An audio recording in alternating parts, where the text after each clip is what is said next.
집사람이 설교 길게 하지 말라고. 영어로 맨날 설교를 하고 회의를 주대하다가 한국 교회만 가면 그냥 꼬리에 꼬리를 물고 너무 오래 설교한다고 신신당부를 했는데, 여러분 길어도 괜찮을까요?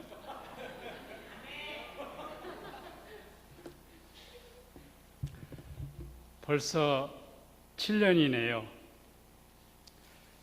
보고 싶은 우리 박성만 장로님도 떠나셨고, 회의차 연회 사무실을 가려면은 박 장로님 일하시던 박오토를 지나는데 그때마다 그리운 마음에 눈물이 핑 돌 때가 있습니다. 기름 묻은 손으로 제 손 꼭 잡고 밥 먹고 가라. 월남 국수집에 가서 볶음밥 먹고, 또 당신은 또 국물 있는 거 먹어야 된다고 신청해서 착 이렇게 덜어주고 하던, 저한테 기도대를 만들어 주셨던 서정섭 권사님도 떠나셨네요. 늘 교회를 돌보면서 저하고 얘기도 참 많이 했는데, 아이들에게 늘 관심 주셨던 김원엽 장로님도 가셨네요. 고순학, 안고분, 박정수 권사님, 안병숙 권사님 모두가 그립습니다. 여러분은 이렇게 살아계셔 주셔서 얼굴을 다시 배울 수 있어서 너무너무 고맙고 반갑고 감회가 새롭습니다. 많이 보고 싶었습니다. 자주 오고 싶었는데 오늘 고맙게도 최 목사님 불러주셔서 감사합니다. 담임 목사 허락 없이는 못 오잖아요. 그리고 우리 최 목사님하고는 전화 한번 저 전화 길게 하는 거 별로 안 좋아하는데, 한번 전화 오면, 전화 걸면 2-3시간 얘기를 합니다. 마음이 통해요.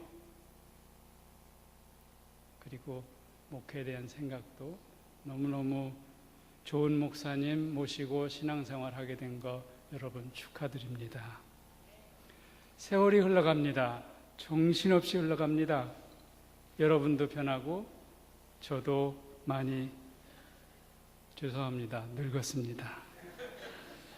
준택이 1살 때 북부교회에 42살 새파란 젊은이로 와서 초등학교 4학년 때 여러분을 떠났는데, 이제 7년이 지나 고등학교 2학년을 마치고 저보다 키가 한 뼘이나 더 커졌습니다. 대학 가면서 떠난 현지는 대학원 졸업하고 취직해서 월담에서 독립해서 살고 있습니다. 제 생일날 선물 사가지고 오면서, 아빠, 내가 돈 벌어서 처음으로 선물 사네? 빨리 내려가서 주고 싶어 그러더라고요. 교회에 부임한 것이 엊그제 같은데 변한 게 너무 많습니다. 42에 와서 지금은 60을 바라보게 됐어요. 세월이 흘러가는 게 아니라 그냥 막 날아가는 것 같습니다. 오랜만에 뵙고 무슨 말씀을 나눌까 할 얘기가 굉장히 많거든요. 한국말로는 그냥 술술 할 수 있을 것 같아요. 감사일 7년을 하면서 참 많이도 배웠고, 65개, 한국교회는 딱 하나, 64개 미국교회 하면서 별의별 일을 다 겪었습니다. 교회도 사람 사는 곳이라 문제도 많고 참 복잡해서 영어도 딸리는데 그 중간에서 조정하고 해결하고 하는데 힘이 많이 들었습니다. 그러면서 제가 이제 소리내서는 얘기하지만 하도 깽판을 치고 말썽을 부리는 교인들을 이렇게 보면, 몇 살? 몇 살인가? 당신 몇 살이야? 근데 왜 그래? 몇 살인데 아직도 그런 문제 가지고 화를 내? 나이는 70이 다 되어가는데 자기 안 알아준다고 땡깡 부리고 칭얼거리고 무언에 대모를 하고, 마치 장난감 안 사주면 밥 안 먹겠다고 버티는 7살짜리처럼 행동하는 교인들이 의외로 많습니다. 그런 사람이 평신도 대표를 하고 목회위원장이라고 하니까 교회도 힘들고 자신도 힘들고 주변 사람들은 홍역을 치릅니다. 그런 일을 이제 문제를 해결하려고 그렇게 들면 복음이니 교회니 직분이니 이거 다 그냥 관두고 우리 한번 생각해 보자. 왜 교회 나왔어? 왜 교회 다녀? 뭐 하려고? 뭘 위해서? 7살짜리가 교회에 오면 세월이 흐르면 자라야지요. 상처 입어서 화 잘 내는 집사님은 화가 풀리고 치유받아 밝아져야지요. 몇 년이나 지냈는데 아직도 칭얼거리고 어렸을 때 받은 학대로 분노로 똘똘 뭉쳤던 그 권사님은 저 사람이 나쁜 게 아니라 교회가 나한테 잘못한 게 아니라 내 안에 분노가 참 많구나 라고 깨달으면서 어떡하지? 어떻게 이것을 풀어내지? 기도하면서 교회 생활하면서 그게 풀려져야 되는데 그게 그냥 안 풀린 채로 자기도 힘들고 주변 사람도 힘들게 합니다. 열등감으로 기어코 교회 직분을 맡아서 책임을 맡고 욕심은 있으니까 평신도 대표도 맡고 뭣도 맡고 그러는데 감당을 못하는 거예요.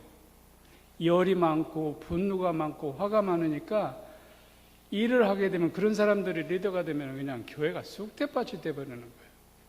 그래서 교회가 문제가 없으면 감사는 1년에 한 번 구역회 하면 돼요. 그러고는 볼 일 없거든요. 근데 이제 문제가 생기면 전화 오지, 이메일 오지, 막 싸우지, 그냥 멀리 가깝긴 하여 저 케이크카드 저걸 쭉 2시간 넘어서 미치겠더라고요.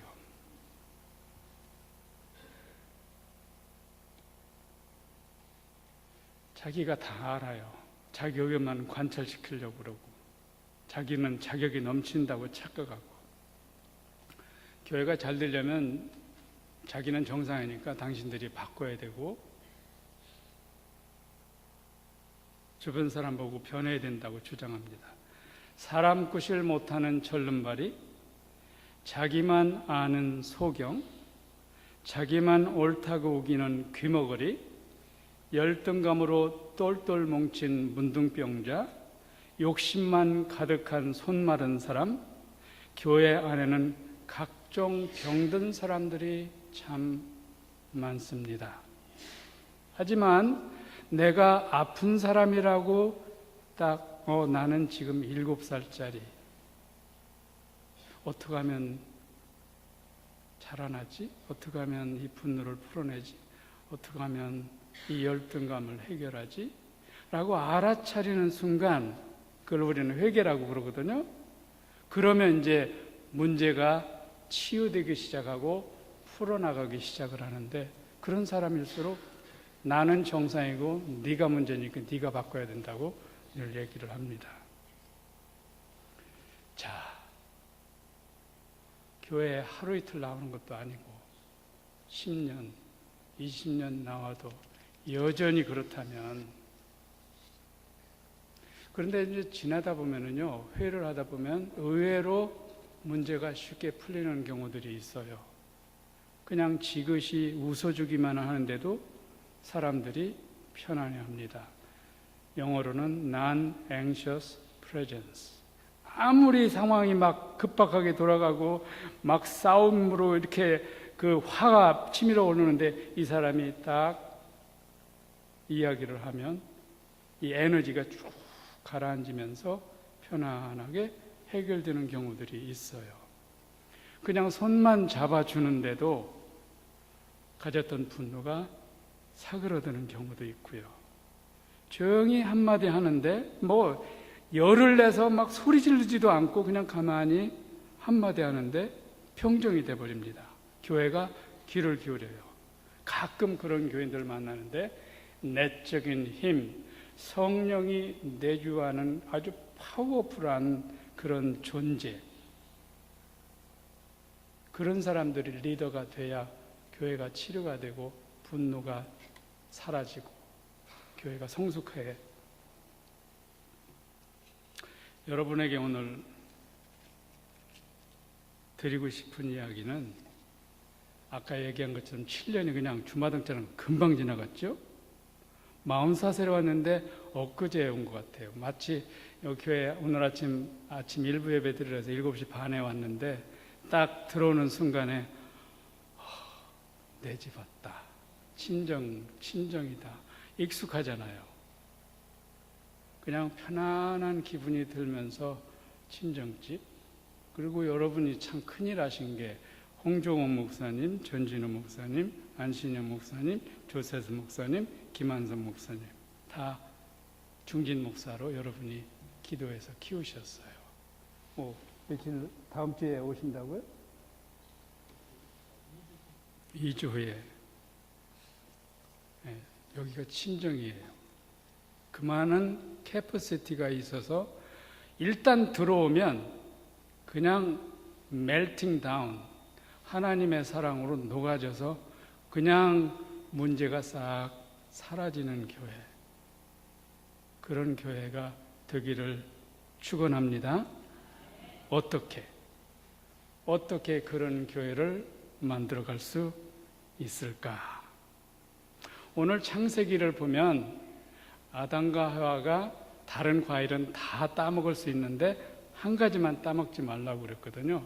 그 선악과는 뭐냐면 선악을 알게 하는 나무거든요. 선악을 알게 하는 나무는 뭐냐면 옳고 그름, either or, 너는 틀리고 나는 맞다, 저지먼트 하는 거거든요. 그 과일을 따먹으면 죽는다.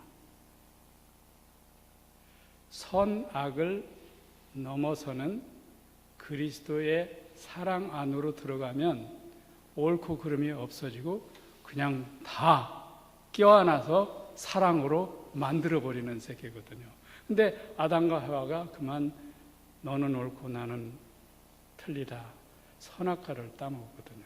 그 많은 나무들이 있는데 유독 그만 그 과일이 선악과거든요. 자, 선악과를 따먹고 나서 너는 옳고 나는 틀리다, 그런 그 시시비비를 가지는 사고방식으로 가득 차 있는 사람들, 매사에 불만이고 매사에 비판적인 사람들은 선악과 따먹은 사람들이거든요. 그거를 옳고 그름의 세계를 넘어서서 사랑의 세계로 들어가면 그게 아무런 의미가 없어요. 우리는 그것을 일컬어서 생명이다, 살아있음, 있음, 좋은 거.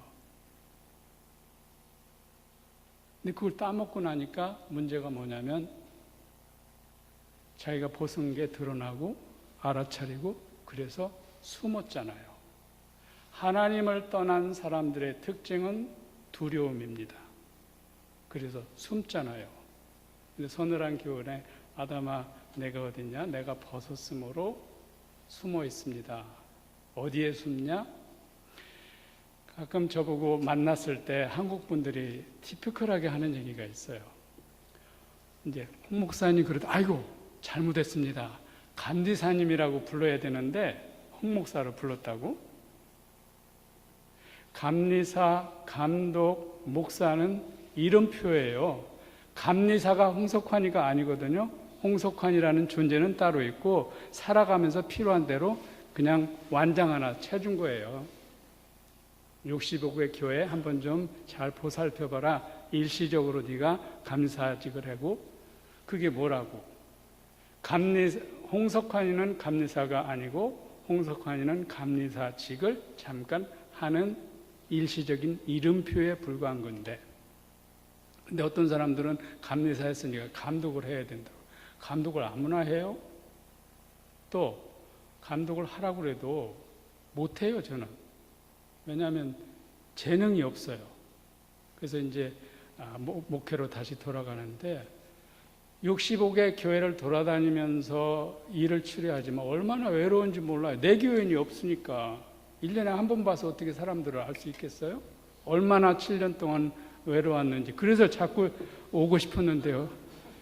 예. 그래서 저희 그 디스트릭에 한국교회가 하나 있는데 가끔 설교를 하러 오라고 그래요. 그러면 이제 이제 신나는 거죠. 신나는데 하룻밤이고 35분 설교를 하니까 집사람은 그냥 왜 이렇게 설교를 오래 하냐고 15분만 하라고. 근데 오늘 오랜만에 어떻게 우리 북부석교회 왔는데 제가 그냥 15분만 하고 말겠어요.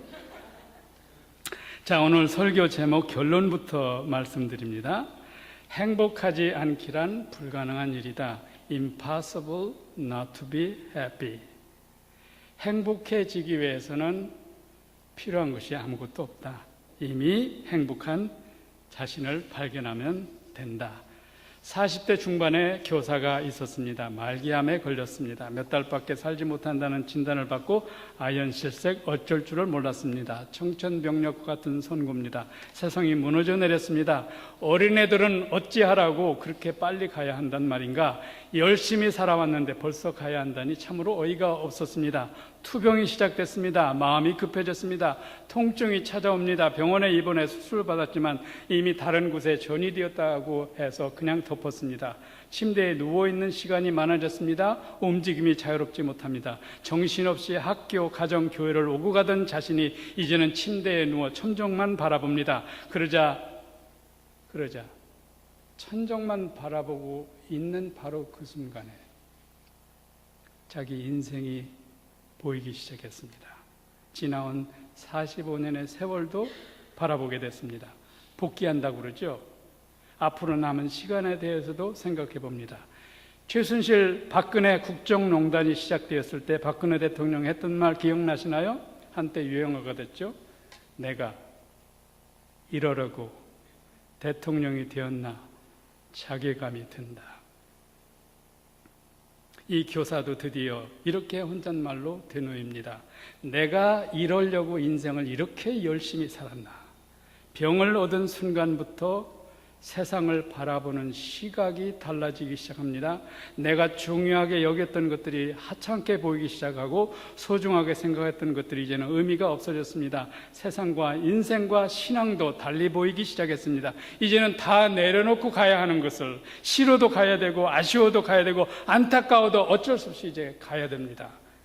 그러던 중에 할머니로부터 물려받은 2캐럿짜리 다이아몬드 반지가 없어진 것을 발견합니다. 청소하러 왔던 아주머니가 훔쳐간 것 같습니다.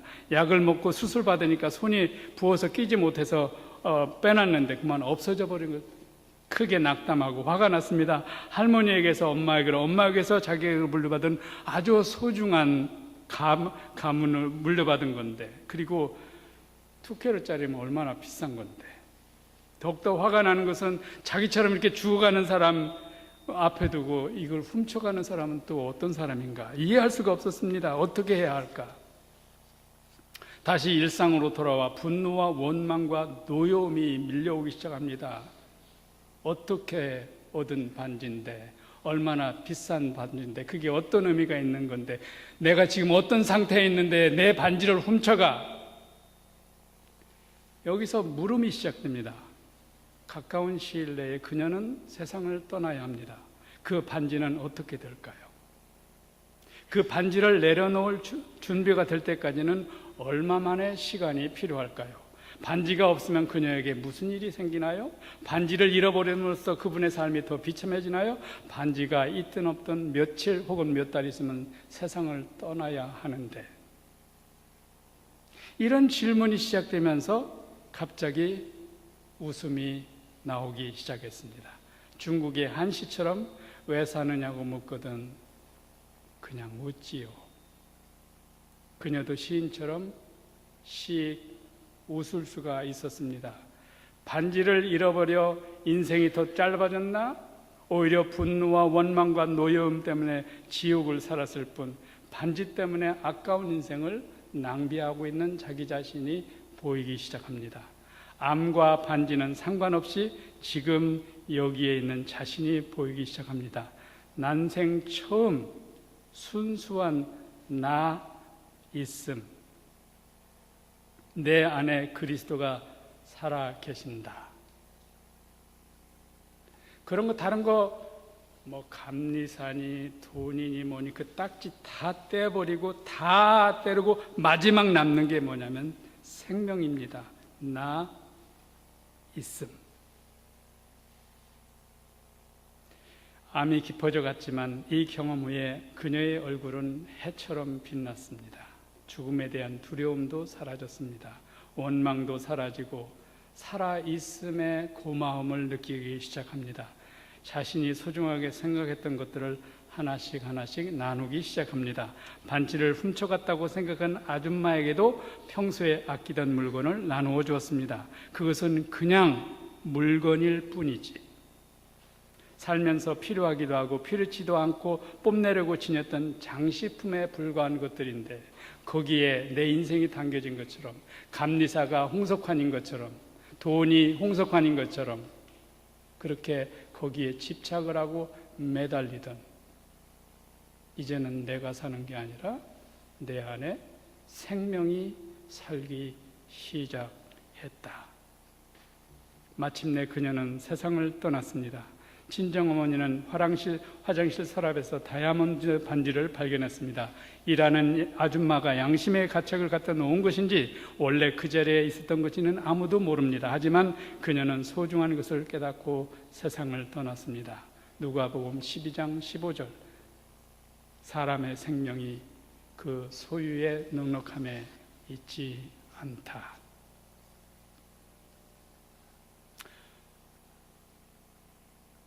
다음 달 제가 결혼식 두례를 2번이나 하게 돼서 수정 씨를 노처녀 시집 보내려고 그때 여기 있을 때, 시집 가면 내가 꼭 주례해 줄게요. 그때 전화가 왔어요. 약속 지키라고. 우리 장인숙 권사님 딸 모니카한테도 전화가 왔어요. 목사님이 주례해 준다고 그랬죠. 성미도 그랬고. 그러니까 말 함부로 하면 안 되겠더라고요. 이제 결혼하는 사람들한테 묻습니다. 왜 사랑하냐? 왜 결혼까지 하게 됐냐 물어보면 대답은 다 한결같아요. 자기한테 잘해준다는 거예요. 결혼하고 신혼기 끝나면 어떻게 되는지 여러분 아시죠? 머리 터지도록 싸우잖아요. 왜냐하면 자기한테 잘해주어서 결혼했는데 결혼하고 보니까 자기한테 잘 안 해주거든. 항상 잘해줄 수 없다는 거 여러분 잘 아시죠? 항상 자기한테 잘해주길 바라는 것은 또 욕심입니다. 이기심이죠. 자기한테 잘해주어서 사랑하게 되었다는 말은 착각입니다.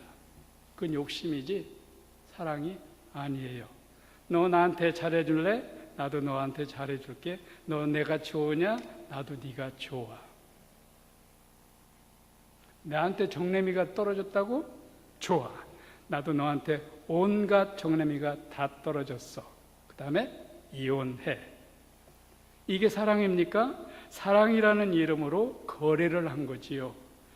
널 사랑해, 너 없인 난 못 살아. 이건 사랑이 아니라 굶주림의 현상입니다. 집착이지요. 눈먼 열정은 파멸을 향해서 걸어갑니다. 그러나 하나님은 이미 우리 안에 사랑으로 주어졌습니다. 다른 사람한테서 찾을 필요가 없어요. 그것은 다른 사람의 사랑은 아무리 나를 사랑한다 하더라도 그것은 불완전한 사랑이거든요. 조건적인 사랑일 수밖에 없고, 이미 하나님의 사랑이 성령으로 우리 안에 부은 바 되었다. 바울은 그렇게 증언하지 않습니까? 다른 사랑 필요하지 않습니다. 다른 사람의 인정과 보살핌이 필요하다는 것은 내가 병들었다는 증거지요. 왜 당신 날 사랑 안 해? 이런 느낌이 들면 내가 병들었구나. 그렇게 생각하면 부자가 되고 유명해지고 예뻐 보이고 멋있게 보이고 인기 얻으려고 노력할 필요가 없습니다. 무시당하지 않고 가난해지지 않게 해서 절절맬 필요도 없습니다. 가정에서 키우는 개에게 다이아몬드 줘보십시오. 고기 한 점보다도 못한 돌멩이에 불과합니다. 유명해질 필요 없습니다. 사랑받거나 인정받을 필요도 없습니다. 뛰어난 인물이 될 필요도 없습니다. 그것은 살아가는 하나의 방식일 뿐이지 사람이 사람답게 살기 위해서 꼭 필요한 것들은 아니거든요. 내 안에 그리스도가 살고 있다는 고백은 우리가 행복하기 위해서 필요한 모든 것은 이미 우리 안에 다 갖추어져 있다는 겁니다. 허망한 것에 집착하며 사는 것은 내가 사는 것이고, 그런 것들을 다 초월하고 벗어던지는 것이 그리스도가 내 안에 사는 거지요. 자유입니다. 돈이 있으면 있는 대로, 없으면 없는 대로, 내가 감리사를 하든 비숍을 하든, 비숍이 될 수도 있고 로컬 패스 처치 목사도 될 수 있고, 자유로운 거예요. 그거는 내가 완장 한번 찾다가 벗어 던지고 다른 완장 찾는 거거든요. 근데 사람들은 그 완장 찾는 게 인생의 목표처럼 살아가는 사람들이 엄청 많습니다. 이런 사람들은 한번 딱 죽을 병에 한번 걸려보는 게 좋아요. 그래서 옛날에 저 같은 경우는 관 속에 들어가서 장례식을 한번, 그러니까 관 속에 들어가서 내가 내 장례식에 그 순서를 짜가지고 장례식을 치르는 거예요. 내가 관 속에 들어가서 살아있는데. 자, 관 속에 들어가서 바라본 세상은 다 하찮은 것들이고, 별로 필요하지 않은 것, 사는데 별로 도움이 안 되는 것에 집착을 하고 거기에 인생을 걸었다는 것을 깨닫게 되고, 인생관이 바뀌는 사람들이 많습니다. 한번 죽을 병에 걸려보면 성숙해지요. 유명해진들, 크게 성공한들, 남들의 인정을 받은들, 그게 행복의 조건은 아니거든. 잠시 잠깐은 기분이 좋을 수 있지만은, 왜 박근혜가 올라갈 것만큼 대통령이 됐으면 더 이상 올라갈 데가 없잖아요. 권력도 가졌지요. 그만하면 이쁘기도 하죠. 근데 여기다 필라를 놓고 불면증에 시달리고 얼마나 불쌍한 인생을 살았는지 모릅니다. 지금은 이제 감옥에 들어가 있잖아요. 유명하지 않아서 그렇습니까? 내가 이러려고 대통령이 되었나 하는 자기감이 들었다 하지 않습니까? 그래서 한 번쯤은 자기가 죽을 병에 걸려보는 것도, 사업에 쫄딱 망해보는 것도 괜찮습니다. 세상 보는 눈이 달라지거든요. 병의 증세는 어디가 아픈지를 알려주는 것처럼 인생의 고통은 우리가 어디가 잘못되었는지를 알려줍니다. 두려워서 숨었던 아담을 부르셨잖아요. 아담아, 지금 네가 어디 있느냐? 어느 부분이 성숙하지 못해서 네가 그렇게 힘들고 숨어 사냐? 따뜻한 하나님의 부르심입니다. Where are you now? 얼마나 내가 좋은 사람인지, 믿음 좋은 사람인지, 성공한 사람인지, 유명한 사람인지, 괜찮은 사람인지 보여주기 위해서 얼마나 많은 에너지를 소비합니까? 이렇게 사느라고 주변 사람들도 얼마나 힘들게 합니까? 비교하면서 우월감에 사로잡히고, 비교당하면서 열등감에 사로잡혀 삽니다. 이런 불편한 감정을 없애려고 다른 사람이 흉을 보고 얼마나 좋아합니까? 다 자기를 속이는 것들이죠. 우리는 성공하고 돈 많이 벌고 유명해지리라는 속임수를 어디서부터 배웠냐? 우리 부모들한테 배웠습니다. 잘못 배운 거지요. 우리는 얼마나 사람을 못 살게 굽니까? 내가 너한테 어떻게 했는데 네가 나한테 그럴 수 있어? 나는 권사 자격이 있는데 왜 나 권사 안 시켜줘? 내가 교회를 위해서 얼마나 열심히 섬겼는데 왜 안 시켜줘? 우리를 불행하게 만드는 쓸데없는 속삭임들이죠. 속임수예요. 이런 잘못된 생각들이 우리를 비참하게 만듭니다. 내가 나에게 속고 있는 것이죠. 바울은 이것을 내가 사는 것이라 했습니다. 그리스도가 내 안에 살면 여기로부터 벗어나는데, 바울 서신에서 이렇게 고백합니다. 누가 무슨 자랑을 한다면 나도 그와 똑같은 자랑을 해보겠습니다. 이것은 물론 내가 어리석은 사람이라 치고 하는 말입니다. 히브리 사람입니까? 나도 그렇습니다. 이스라엘 사람입니까? 나도 그렇습니다. 아브라함 후손입니까? 나도 그렇습니다. 그들이 그리스도의 일꾼입니까? 미친 사람 말 같겠지만 나는 사실 그리스도의 일꾼으로서 그들보다 낫습니다. 수고를 더 많이 했고, 감옥에도 많이 갇혔고, 매도 수없이 맞았고, 죽을 뻔도 여러 번 했고, 노동과 고액에 시달렸고, 수없는 반을 뜬 눈으로 세웠고, 줄이고 목말랐으며 매일같이 여러 교회에 대한 걱정에 짓눌려 고통을 당하고 있습니다. 구태여 내가 자랑을 해야 한다면 이제는 내 약점을 자랑하겠습니다. 왜냐하면 내가 약한 데서 강해지기 때문입니다. 우리는 행복하지 않을 수가 없어요. 왜냐하면 우리는 하나님의 자녀이기 때문입니다. 하나님이 기뻐하는 사람은 행복하지 않을 수가 없습니다. 그리스도가 내 안에 살기 때문에 불행할 수 없습니다. 행복하지 않다고 느끼는 사람은 잘못 살고 있는 거예요. 신앙생활을 하고 있는데도 그러면 신앙생활 잘못하고 있는 거예요. 내가 살고 있기 때문에, 내가 내 자신을 속이면서 살고 있기 때문에, 꿈속에서, 환상 속에서 자기가 만들어 놓은 이것이 아이디어한 인생이라고 만들어 놓고 거기에서 살아가는 거지요. 우리가 행복하지 않은 것은 스스로 그렇게 만들었기 때문입니다. 우리들의 부모님이 잘못 사는 길을 세뇌시켜 놨습니다. 사회가 우리를 거짓 인생을 살도록 교육시켜 놨습니다. 그런 의미에서 예수님이 말씀하시기를 내 제자가 되려면 자기 아버지와 어머니를 미워해야 된다. 불효하라는 말이 아니라 내 삶을 거짓되이 조종하는 부모님의 가치와 생활 태도, 나를 불행하게 만드는 부모님의 목소리로부터 벗어나라는 얘기죠. 더 이상 부모의 꼭두각시가 되지 말라는 말입니다. 부모가 가지고 있는 편견에 내가 사로잡혀 살 필요가 없다는 얘기지요. 나를 원격 조종하는 부모의 목소리, 사회의 목소리, 불행을 만들어 온 목소리를 듣지 말고 생명으로 살아가라. 생명으로, 하나님이 주신 생명으로. 어떻게? 지금. 저는 그래서 하루에 2시간, 3시간, 근데 며칠 전에는요, 고사리밭을 찾았어요.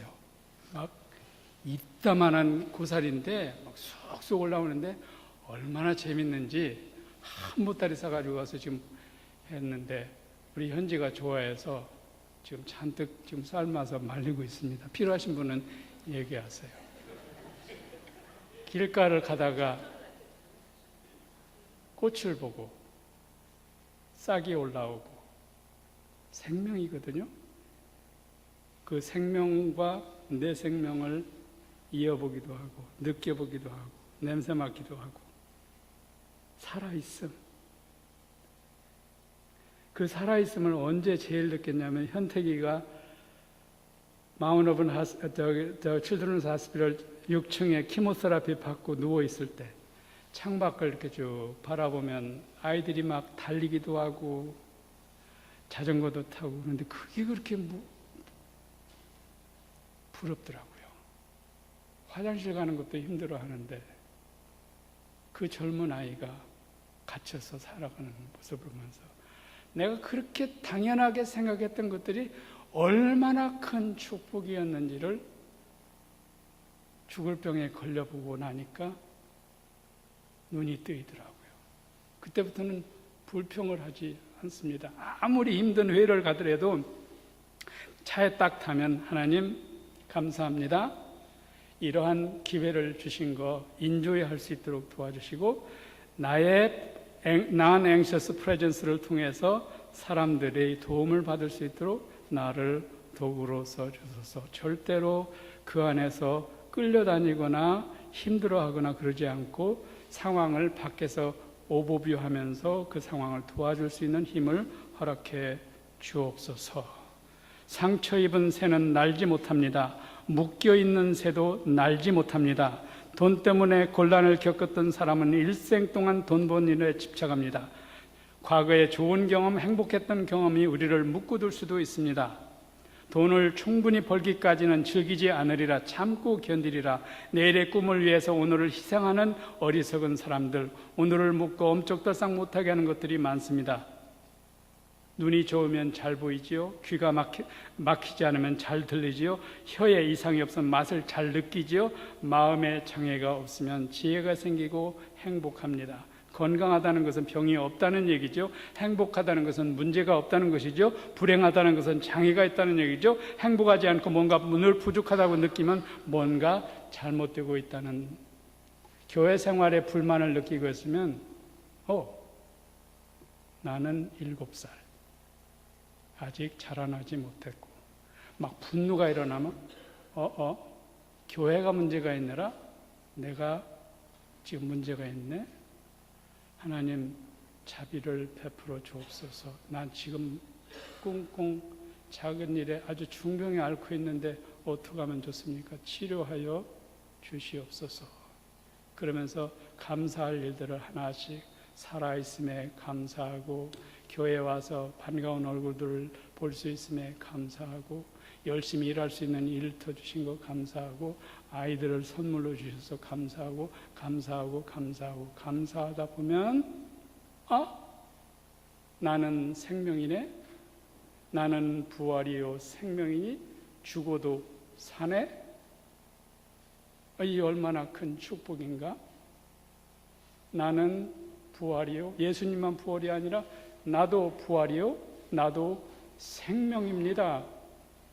그러니 이 놀라운, 거부할 수 없는 어메이징한 이 삶을 선물로 받은 나는 세상에서 가장 큰 부자요, 가장 행복한 사람이요, 이것을 충분히 누려야지. 그래서 오늘은 장로님들하고 일부 예배 끝나고 나서 빵도 샌드위치도 먹었고, 이따 끝나고 나서는 제가 7년 동안 했던 워크숍을 하면서 즐길 거예요. 오늘은 제 생일날입니다. 왜냐하면 친정집에 와서 마음 놓고 사랑하는 사람들, 여기가 지금 하얀데 우리 최종수 권사님이 그 비누로 이렇게 해줬어요. 허그를 하다 보니까 여기가 분이 하얗게 묻어가지고 It's okay. 얼마나 그 제품에 안기는 여자들은 얼마나 많습니까? 언제 그 많은 여자들을 내가 품어보겠어요? 그냥 막 누가 있어 나를 그렇게 반갑게 사랑스럽게 안아주시겠어요? 사랑입니다. 생명입니다. 하나님이 계시기 때문에, 하나님이 주시는 이 생명이 있기 때문에 이렇게 함께 즐기는 거 아니겠어요? 교회 와서 우리 싸우지 맙시다. 좋은 목사님 아주 메디테이브하고 조용하고 우리의 그 막 애지테이트한 것을 금방금방 이렇게 잡아주잖아요. 조용하니 이용하세요. 저 양반 이용하시라고요. 짧습니다. 벌써 7년이 지났고 앞으로 7년 금방 지나갑니다. 금방 나이 들고요. 그러니까 낭비하지 말고 우리 fully 하나님께 드리는 영광이란 내가 생명력 있게 생명을 누리면서 마음껏 살아내는 것이 하나님께 드리는 최고의, 자기는 지질이 못 살면서 아빠를 위해서, 만약에 현지가 직장도 못 잡고 그러면서 아빠를 위해서 살겠다, 아빠하고 평생을 같이 하겠다 그러면은 제가 좋겠어요? 아빠 안 해도 좋으니까 너 행복해야 돼. 너나 잘 살아. 하나님 아버지가 우리에게 바라는 최고의 것은 fully 살아라. 생명. 나는 부활이요 생명이니 생명을 살아내라. 자, 그래서 만날 때 온갖 우거지상을 하고 있는 게 아니라 활짝 변화서 그 사람 만나고 싶어. 교회 가면 그 사람 만나고 싶어. 왜? 내 안에 그리스도가, 내 안에 부활 생명이, 내 안에 그리스도가 살고 있기 때문에 나는 행복하지 않을래야 행복하지 않을 수 없는 하나님의 자녀다. 이는 내 사랑하는 아들요 내 기뻐하는 자라. 여러분 한 사람 한 사람이 그런 줄 믿습니다. 생명을 누리시기를 주의 이름으로 축원합니다. 아멘.